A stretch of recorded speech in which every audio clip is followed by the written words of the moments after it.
Assalamualaikum warahmatullahi wabarakatuh. Perkenalkan, nama saya Dwi Sylvia Amanda. Saya mahasiswi dari LP3I College Banda Aceh, jurusan Komputer Akuntansi. Di video ini saya akan menganalisa laporan keuangan PT Telkom pada tahun 2023 dan akan saya bandingkan dengan laporan keuangan tahun sebelumnya, yaitu tahun 2022. Sebelum itu, mari kita saksikan company profile PT Telkom. Inilah Telkom Indonesia yang selalu berkarya untuk bangsa Indonesia. Satu-satunya emiten yang dual listed di Bursa Efek Indonesia dan New York Stock Exchange. Sebagai satu dari 5 perusahaan terbuka terbaik, Telkom Indonesia memiliki visi, misi, dan strategic objektif untuk tumbuh menjadi lebih baik dan terbaik. Tahun ini, Telkom Indonesia menetapkan strategic portfolio Customer Value through Digital Times, Telecommunication, Information, Media, Edutainment, dan Services. Telkom Indonesia menghadirkan produk dan layanan sesuai dengan kebutuhan dan gaya hidup masyarakat. Mobile Services, Fixed Services, Consumer Digital, Enterprise Digital, Interconnection and International Traffic, serta Network Infrastructure. Seluruh layanan Digital Times ini didukung oleh sinergi dari 32 entitas bisnis dengan teknologi terdepan dan jangkauan terluas. Untuk mewujudkan visi, misi, dan strategic objektif, Telkom Indonesia fokus dalam meningkatkan pertumbuhan bisnis melalui bisnis mobile selular, menggelar jaringan tulang punggung pita lebar dari Sabang sampai Merauke, dan menghadirkan layanan bisnis di beberapa negara: Singapura, Hong Kong, Timor Leste, Australia, Malaysia, Macau, Taiwan, USA, Myanmar, dan Arab Saudi. Telkom Indonesia menerapkan budaya kerja The Telkom Way demi menciptakan sumber daya manusia yang berkarakter, solid, dan kompetitif untuk memajukan perusahaan, serta berkomitmen untuk menerapkan prinsip-prinsip good corporate governance. Seluruh kinerja Telkom Indonesia memperoleh pengakuan dan penghargaan regional hingga internasional.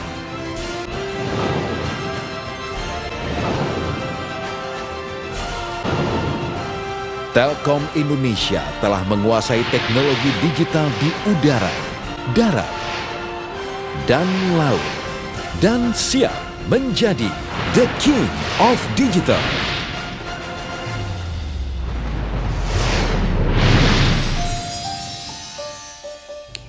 Rasio keuangan adalah alat analisis untuk mengevaluasi kinerja keuangan perusahaan melalui perhitungan angka-angka laporan keuangan. Yang pertama ada rasio likuiditas. Rasio ini adalah rasio yang mengukur kemampuan perusahaan dalam membayar hutang jangka pendeknya.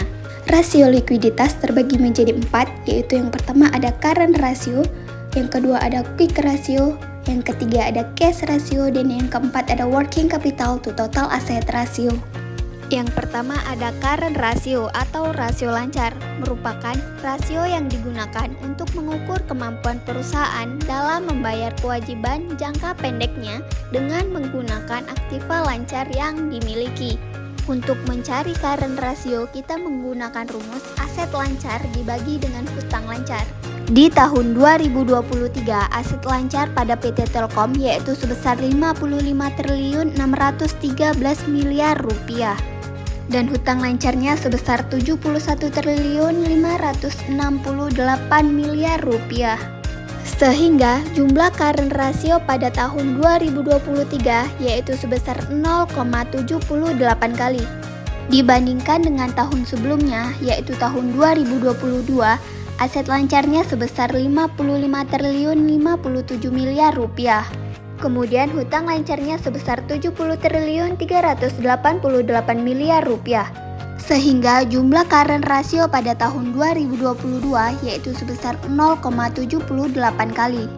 Artinya, angka current ratio yang kurang dari 1 menunjukkan bahwa perusahaan tidak memiliki cukup aset lancar untuk menutupi kewajiban jangka pendeknya. Yang kedua ada quick ratio atau rasio cepat.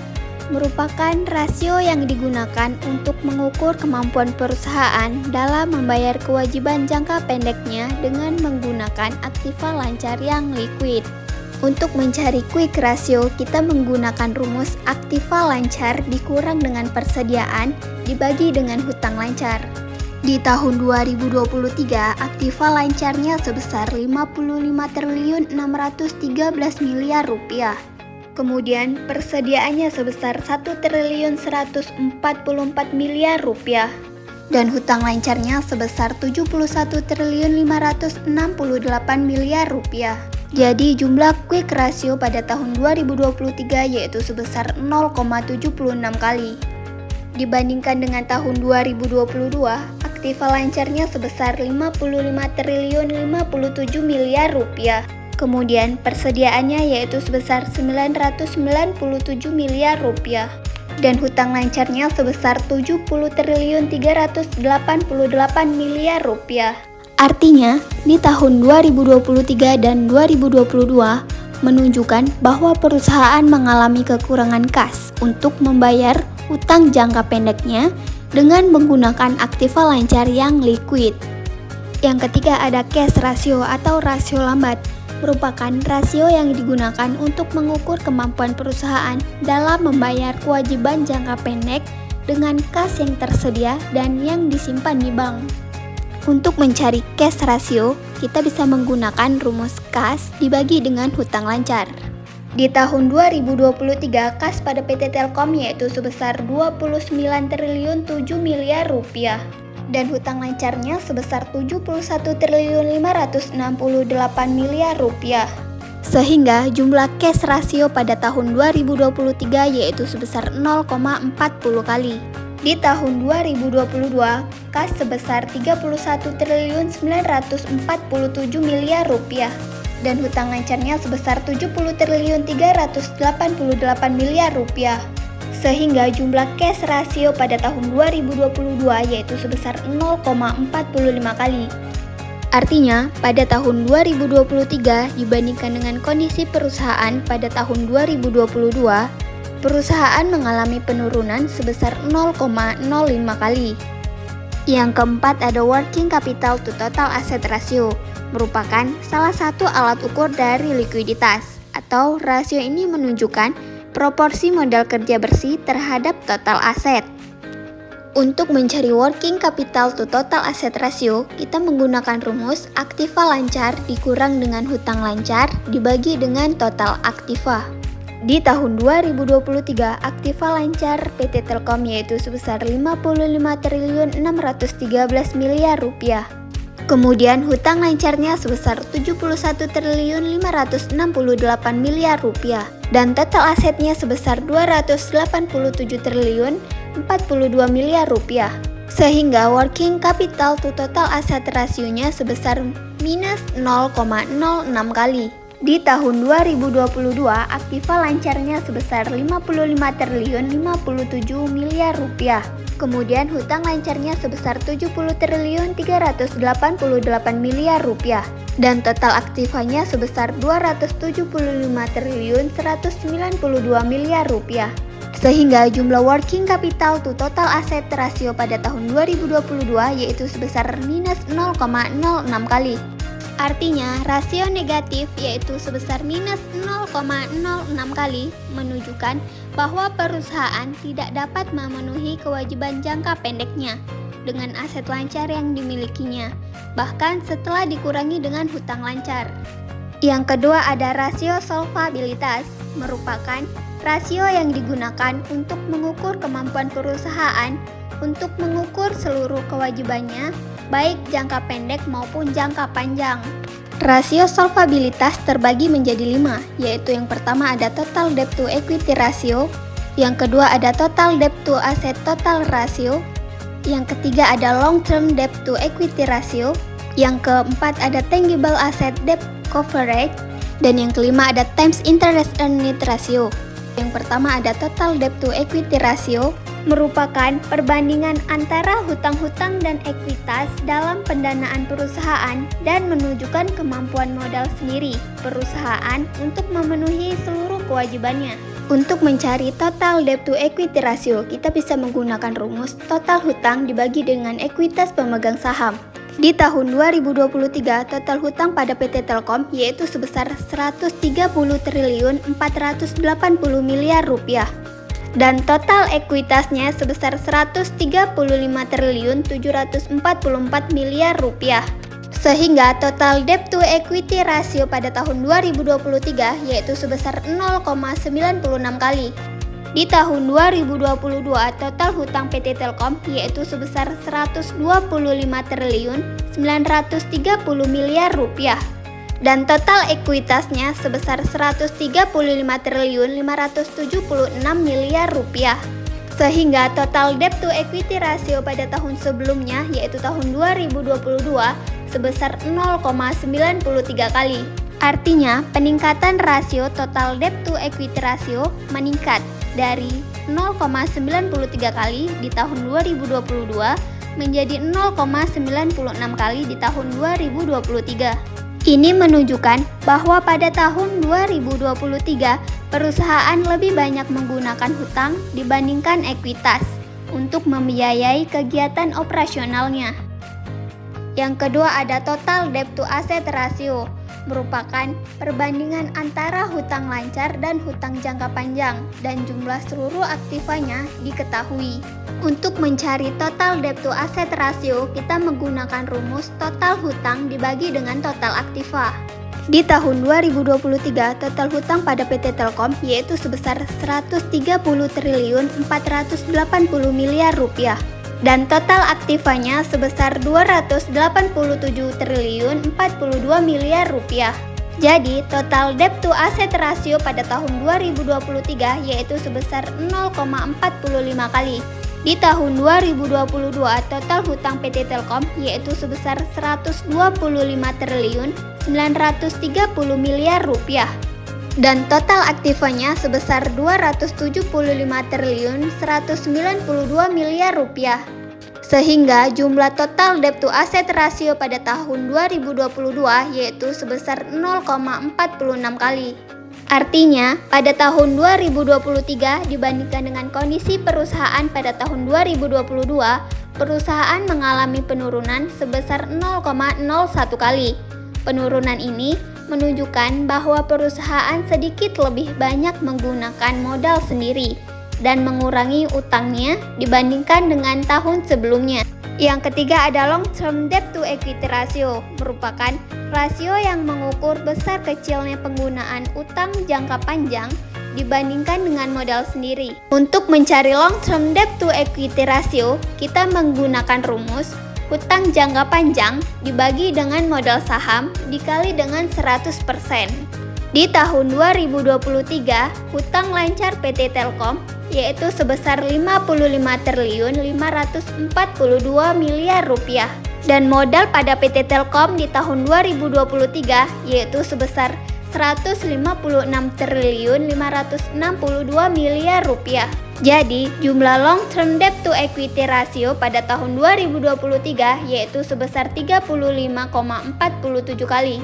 Di tahun 2022, hutang jangka panjangnya sebesar 58 triliun 912 miliar rupiah dan modalnya sebesar 149 triliun 262 miliar rupiah. Sehingga jumlah long term debt to equity ratio pada tahun 2022 yaitu sebesar 39,46%.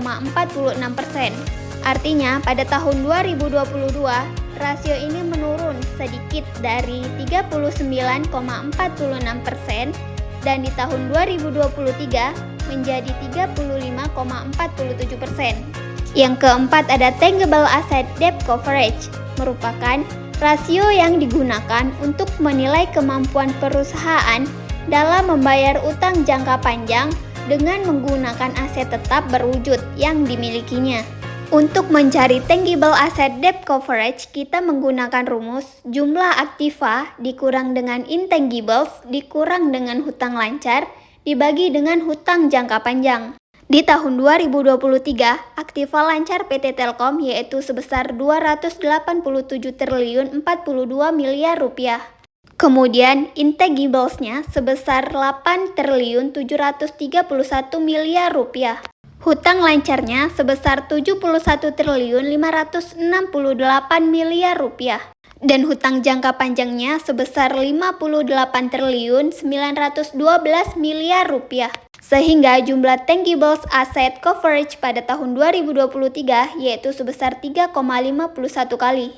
Dan di tahun 2022, jumlah aktivanya sebesar 275 triliun 192 miliar rupiah. Intangibles-nya sebesar 8 triliun 302 miliar rupiah. Kemudian hutang lancarnya sebesar 70 triliun 388 miliar rupiah. Dan hutang jangka panjangnya sebesar 55 triliun 542 miliar rupiah.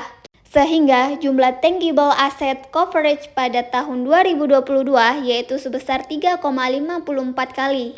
Artinya, perusahaan memiliki kemampuan yang sangat baik untuk membayar utang jangka panjang menggunakan aset berwujud.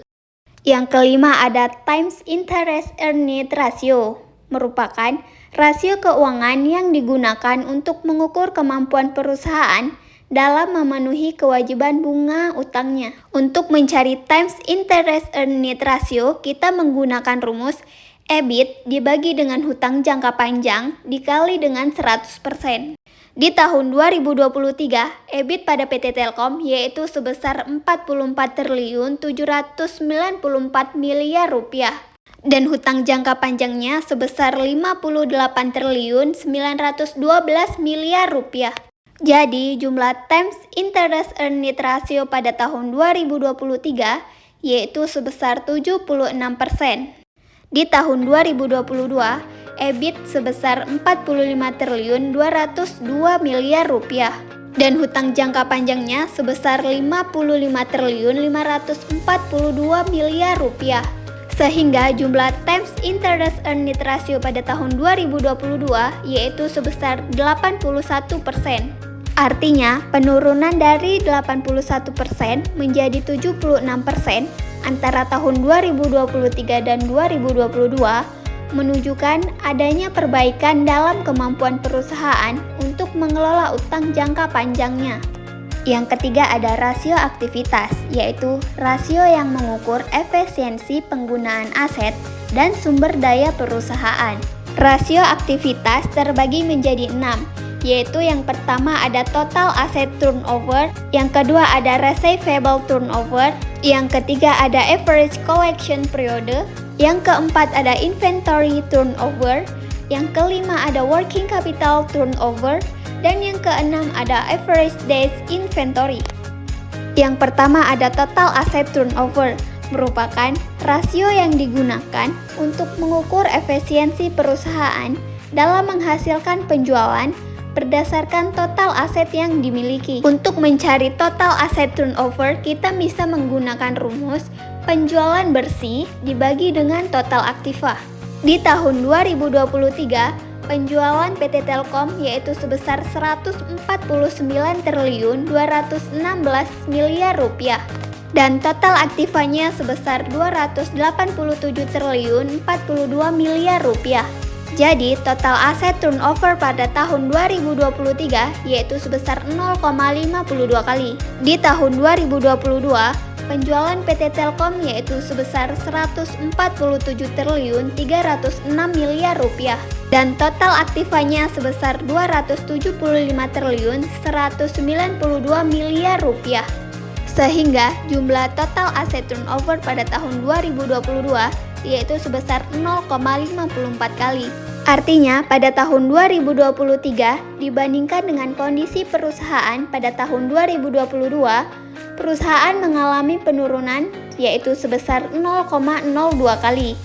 Penurunan ini menunjukkan bahwa perusahaan mungkin kurang efisien dalam menggunakan asetnya untuk menghasilkan penjualan di tahun 2023 dibandingkan dengan tahun 2022. Yang kedua ada receivable turnover atau rasio perputaran piutang. Adalah ukuran yang menunjukkan seberapa efektif perusahaan dalam mengelola dan menagih piutang dari penjualan kredit. Untuk mencari receivable turnover, kita menggunakan rumus penjualan kredit dibagi dengan piutang rata-rata. Di tahun 2023, penjualan kredit pada PT Telkom yaitu sebesar 138 triliun 549 miliar rupiah dan piutang rata-rata sebesar 5 triliun 333 miliar 500 juta rupiah. Jadi, jumlah receivable turnover pada tahun 2023 yaitu sebesar 26 kali. Di tahun 2022, penjualan kredit PT Telkom yaitu sebesar 138 triliun 672 miliar rupiah dan piutang rata-ratanya sebesar 4 triliun 317 miliar rupiah. Sehingga jumlah receivable turnover pada tahun 2022 yaitu sebesar 33 kali. Artinya, pada tahun 2023 dibandingkan dengan kondisi perusahaan pada tahun 2022, perusahaan mengalami penurunan sebanyak 7 kali. Penurunan receivable turnover dari 33 kali di tahun 2022 menjadi 26 kali di tahun 2023 menunjukkan bahwa perusahaan lebih lambat dalam mengumpulkan piutang pada tahun 2023. Hal ini berarti perusahaan membutuhkan waktu lebih lama untuk mengubah piutang menjadi kas. Yang ketiga ada average collection period, adalah ukuran yang menunjukkan rata-rata waktu yang dibutuhkan perusahaan untuk mengumpulkan pembayaran dari pelanggan setelah penjualan kredit dilakukan. Untuk mencari average collection period, kita menggunakan rumus piutang rata-rata dikali dengan 360 dibagi dengan penjualan kredit. Di tahun 2023, piutang rata-rata PT Telkom yaitu sebesar 5 triliun 333 miliar 500 juta rupiah. Kemudian penjualan kreditnya sebesar 138 triliun 549 miliar rupiah. Jadi jumlah average collection periode di tahun 2023 yaitu 14 hari. Dan di tahun 2022, piutang rata-ratanya sebesar 4 triliun 317 miliar rupiah. Dan penjualan kreditnya sebesar 138 triliun 672 miliar rupiah. Sehingga average collection pada tahun 2022 yaitu 12 hari. Average collection periode pada tahun 2023 adalah 14 hari, yang lebih lama dibandingkan dengan 12 hari pada tahun 2022. Peningkatan ini menunjukkan bahwa perusahaan lebih lama dalam mengumpulkan piutangnya pada tahun 2023 dibandingkan dengan tahun 2022. Yang keempat ada inventory turnover atau rasio perputaran persediaan. Merupakan ukuran yang menunjukkan seberapa efisien perusahaan dalam mengelola persediaan barangnya. Untuk mencari inventory turnover, kita menggunakan rumus harga pokok penjualan dibagi dengan inventory rata-rata.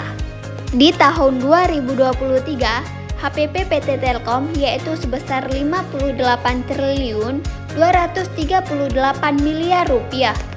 Dan persediaannya sebesar 1 triliun 144 miliar rupiah. Jadi jumlah inventory turnover pada tahun 2023 yaitu sebesar 51 kali.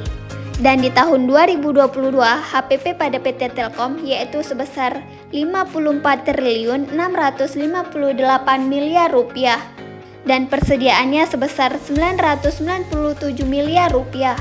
Sehingga jumlah inventory turnover pada tahun 2022 yaitu sebesar 55 kali. Artinya, penurunan inventory turnover pada 55 kali di tahun 2022 menjadi 51 kali di tahun 2023 menunjukkan bahwa perusahaan sedikit lebih lambat dalam menjual dan mengganti persediaannya pada tahun 2023 dibandingkan tahun sebelumnya. Yang kelima ada working capital turnover, adalah rasio yang mengukur efisiensi perusahaan dalam menggunakan modal kerja untuk mendukung penjualan. Untuk mencari working capital turnover, kita menggunakan rumus penjualan neto dibagi dengan aktiva lancar dikurang dengan hutang lancar. Di tahun 2023, penjualan bersih PT Telkom yaitu sebesar 149 triliun 216 miliar rupiah. Kemudian aktiva lancarnya sebesar 55 triliun 613 miliar rupiah. Dan hutang lancarnya sebesar 71 triliun 568 miliar rupiah. Jadi jumlah working capital turnover pada tahun 2023 yaitu minus 9,36 kali. Dan di tahun 2022 penjualan bersih PT Telkom sebesar 147 triliun 306 miliar rupiah. Kemudian aktiva lancarnya sebesar 55 triliun 57 miliar rupiah. Dan hutang lancarnya sebesar 70 triliun 388 miliar rupiah. Sehingga jumlah working capital turnover pada tahun 2022 yaitu minus 9,61 kali. Artinya, kekurangan modal kerja baik pada tahun 2022 maupun 2023, perusahaan memiliki modal kerja negatif, yang berarti bahwa aktiva lancar perusahaan lebih rendah dari hutang lancarnya. Yang keenam ada average days inventory, adalah ukuran yang menunjukkan rata-rata jumlah hari yang dibutuhkan perusahaan untuk menjual seluruh persediaan barangnya. Untuk mencari average days inventory, kita menggunakan rumus inventory rata-rata dikali dengan 360 dibagi dengan harga pokok produk. Di tahun 2023, inventory rata-rata PT Telkom yaitu sebesar 572 miliar rupiah. Dan harga pokok produknya sebesar 58 triliun 238 miliar rupiah. Jadi jumlah average days inventory yaitu 4 hari. Dan di tahun 2022, inventory PT Telkom sebesar 498 miliar rupiah. Dan harga pokok produknya sebesar 54 triliun 658 miliar rupiah. Sehingga average days inventory di tahun 2022 yaitu 3 hari. Artinya, hal ini menunjukkan bahwa rata-rata perputaran persediaan pada tahun 2023 sedikit lebih lambat dibandingkan dengan tahun 2022. Yang berarti perusahaan memerlukan lebih banyak waktu untuk menjual atau menggunakan persediaannya pada tahun 2023 dibandingkan dengan tahun 2022. Dan yang terakhir ada rasio profitabilitas. Rasio ini adalah rasio yang mengukur kemampuan perusahaan dalam menghasilkan laba. Rasio profitabilitas terbagi menjadi 7, yaitu yang pertama ada gross profit margin, yang kedua ada net profit margin, yang ketiga ada earning of total investment, yang keempat ada rate or return, yang kelima ada operating income ratio, yang keenam ada operating ratio, dan yang ketujuh ada get earning power ratio. Ada gross profit margin, merupakan perbandingan antara penjualan bersih dikurangi dengan harga pokok penjualan dengan tingkat penjualan. Rasio ini menggambarkan laba kotor yang dapat dicapai dari jumlah penjualan. Untuk mencari gross profit margin, kita menggunakan rumus laba kotor dibagi dengan penjualan bersih dikali dengan 100%. Di tahun 2023, laba kotor pada PT Telkom yaitu sebesar 90 triliun 978 miliar rupiah dan penjualan bersihnya sebesar 149 triliun 216 miliar rupiah. Jadi, jumlah gross profit margin pada tahun 2023 yaitu sebesar 61%. Dan di tahun 2022, laba kotor pada PT Telkom yaitu sebesar 92 triliun 648 miliar rupiah. Dan penjualan bersihnya sebesar 147 triliun 306 miliar rupiah. Sehingga jumlah gross profit margin pada tahun 2022 yaitu sebesar 63%. Artinya terjadi sedikit penurunan dalam gross profit margin dari 63% pada 2022 menjadi 61% pada 2023. Namun gross profit margin yang masih di atas 60% menunjukkan bahwa perusahaan tetap mampu menghasilkan laba yang signifikan dari penjualannya, meskipun ada sedikit penurunan dibandingkan dengan tahun sebelumnya. Yang kedua ada net profit margin. Rasio ini merupakan rasio yang digunakan untuk mengukur laba bersih sesudah pajak, lalu dibandingkan dengan volume penjualan. Untuk mencari net profit margin, kita menggunakan rumus laba setelah pajak dibagi dengan penjualan bersih, lalu dikali dengan 100%. Di tahun 2023, laba setelah pajak pada PT Telkom yaitu sebesar 32.208 miliar rupiah dan penjualan bersih sebesar 149.216 miliar rupiah. Jadi, jumlah net profit margin pada tahun 2023 yaitu 21,6%. Dan pada tahun 2022, laba setelah pajak PT Telkom yaitu sebesar 27.680 miliar rupiah dan penjualan bersihnya sebesar 147.306 miliar rupiah. Sehingga jumlah net profit margin pada tahun 2022 yaitu sebesar 18,8%. Artinya, kenaikan net profit margin sebesar 2,8% dari 2022 ke 2023 menunjukkan adanya kenaikan efisiensi dalam menghasilkan laba bersih dari penjualan. Yang ketiga ada earning power of total investment, yaitu rasio yang digunakan untuk mengukur kemampuan dari modal yang diinvestasikan dalam keseluruhan aktiva untuk menghasilkan keuntungan neto. Untuk mencari earning power of total investment, kita bisa menggunakan rumus laba sebelum bunga dan pajak dibagi dengan total aktiva dikali dengan 100%. Di tahun 2023, laba sebelum bunga dan pajak PT Telkom yaitu sebesar 44.986 miliar rupiah dan total aset sebesar 287.042 miliar rupiah. Jadi, jumlah earning power of total investment pada tahun 2023 yaitu 0,16%. Dan di tahun 2022, laba sebelum bunga dan pajak PT Telkom yaitu sebesar 45.202 miliar rupiah. Dan total aktivanya sebesar 275.192 miliar rupiah. Sehingga jumlah earning power of total investment pada tahun 2022 yaitu 0,17%. Artinya, pada tahun 2023, earning power of total investment perusahaan menurun menjadi 0,16% dibandingkan dengan 0,17% pada tahun 2022. Ini berarti perusahaan sedikit kurang efisien dalam menghasilkan laba dari aset yang dimilikinya di tahun 2023. Yang keempat ada rate of return for the owners, yaitu rasio yang digunakan untuk mengukur kemampuan dari modal sendiri untuk menghasilkan keuntungan bagi seluruh pemegang saham, baik saham biasa maupun saham preferen. Untuk mencari return on equity, kita menggunakan rumus laba bersih setelah pajak dibagi dengan modal sendiri dikali dengan 100%. Di tahun 2023, laba bersih setelah pajak PT Telkom yaitu sebesar 32.208 miliar rupiah dan modal sendiri sebesar 156.562 miliar rupiah. Jadi jumlah return on equity pada tahun 2022 yaitu sebesar 20,57%.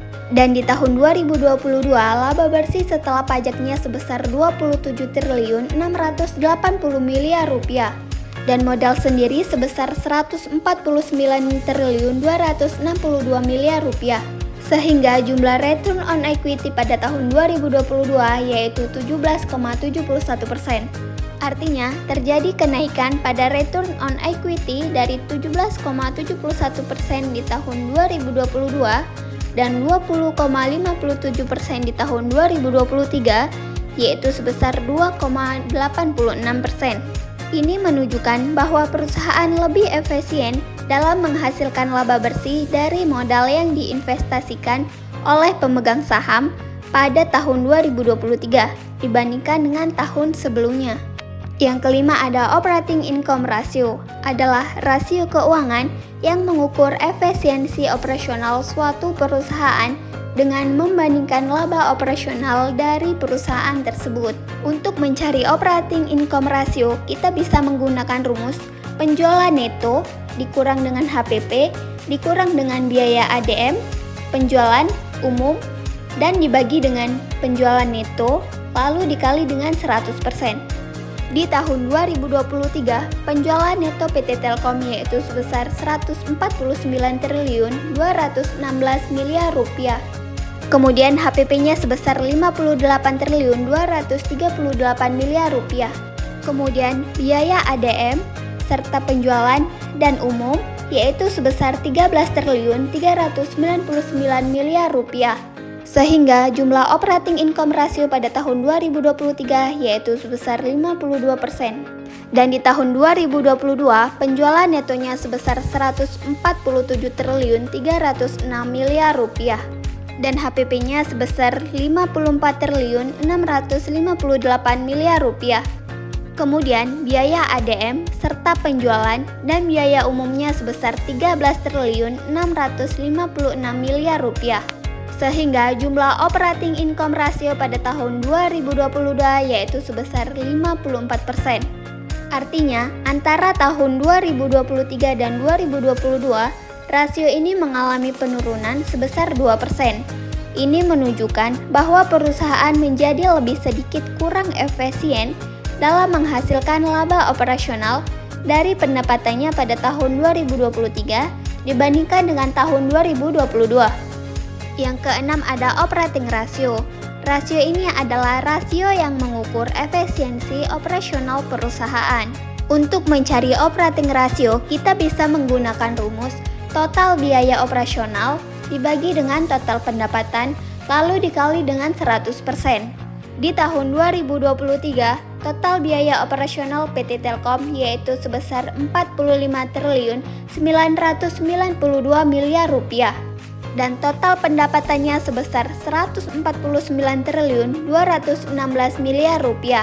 Jadi, jumlah operating ratio pada tahun 2023 yaitu 30,82%.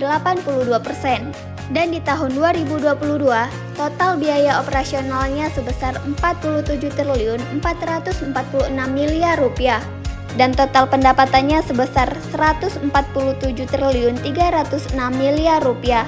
Sehingga jumlah operating ratio pada tahun 2022 yaitu sebesar 32,21%.